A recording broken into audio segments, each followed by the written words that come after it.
विचारपुष्प या कार्यक्रमात ऐकूया समग्र ग्रामविकासाची संहिता तुकडोजींची ग्रामगीता. लेखिका आणि संवादिका अश्विनी मोरे.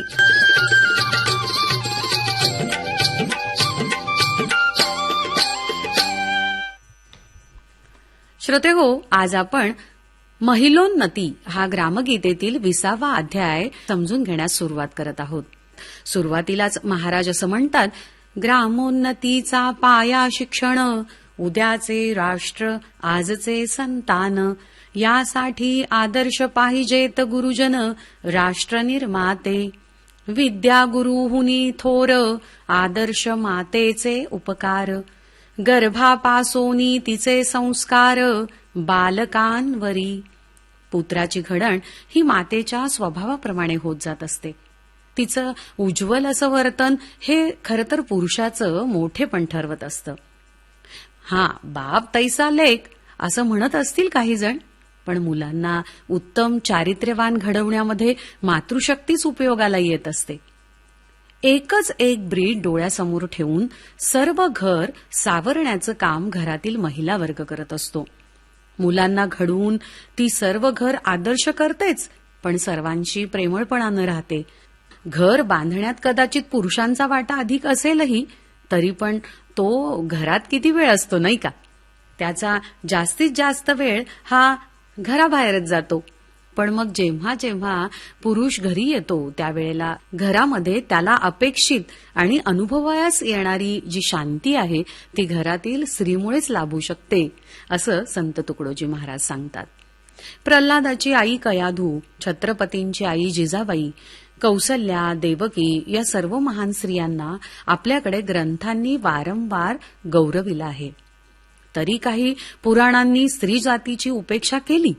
स्त्रियांचा नाद करणं म्हणजे शिक्षा असं काहीसं मार्गदर्शनही काही ठिकाणी झालेलं आढळतं. तरी पण संत तुकडोजी महाराज याचा आपल्याला योग्य अर्थ घेण्यास सुचवतात. इंद्रिय सुखाच्या आहारी जाऊ नये, वैराग्य दृढ करता यावं असा तो अर्थ आहे. पुढे जाऊन महाराज असं सांगतात की संसार चक्र चालू ठेवणं किंबहुना हे विश्वच अव्याहतपणे चालू ठेवणं हे केवळ आणि केवळ स्त्रियांच्याच हाती आहे. उत्तम काम करत राहणं, आल्या गेल्याचं करत राहणं, स्वतः खस्ता सोसून बारीकपणानं घरातील सगळी कार्य करत राहणं हे केवळ स्त्री आणि स्त्रीच करू शकते. स्त्री जे ठरवते ते ती करतेच. तिच्या मायेचा गौरव आपण सर्वांनी केला पाहिजे असं महाराज सांगतात. पुरुष हृदयान कळे जेवढे, स्त्रियेचे समजणे तितुके गाढे. तियेच्या भावना गंगेचे पवाडे, वर्णिले न जाती माझी याने. स्त्रीचं कौतुक करणं आणि तेही शब्दांच्या माध्यमातून हे माझ्यासारख्यालाही शक्य नाहीये असं संत तुकडोजी महाराज या ठिकाणी नम्रपणे नमूद करतात. माऊलीचं स्वभाव कर्म, तिचं उत्कट प्रेम हे देवादिकांना सुद्धा प्रिय आहे. हे माऊली पण स्वयंसिद्ध आहे. देवादिकांनी माऊलीचं रूप धारण केलं तरी त्यांना काही तिचं हे देवरूप प्रत्यक्षात गवसू शकलं नाहीये.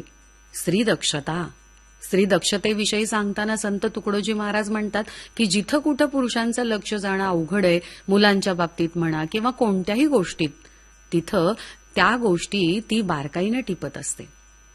जेव्हा घरामध्ये पुरुष चिंतातूर होऊन बसतो तेव्हा हीच घरची लक्ष्मी त्याला विचार सांगते.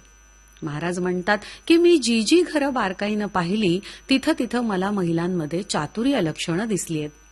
स्त्रियांकडे संयम, शहाणपण आणि ज्ञान आहे. या सर्वातून पुरुषांनी काहीतरी जाणून घ्यावं आणि ते म्हणजे तारतम्य. स्त्रीला कुठं मित्रत्वानं वागवावं, कुठं तिचे पाय धरावेत आणि कुठं आणि कसं तिला अभेरावं हे ज्या पुरुषांना कळत नाही ना, त्यांचा संसार होणं ही महत अवघड गोष्ट आहे. स्त्रीत्वाला घाबरून काही जण रानावनात पळून जातात, पण त्यांच्या अवतीभोवती मागे पुढे कुठे ना कुठे त्यांना स्त्रीचं अस्तित्व जाणवतं असं संत तुकडोजी महाराज म्हणतात.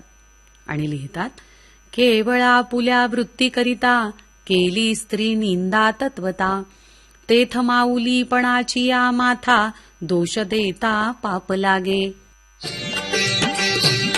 श्रोते हो,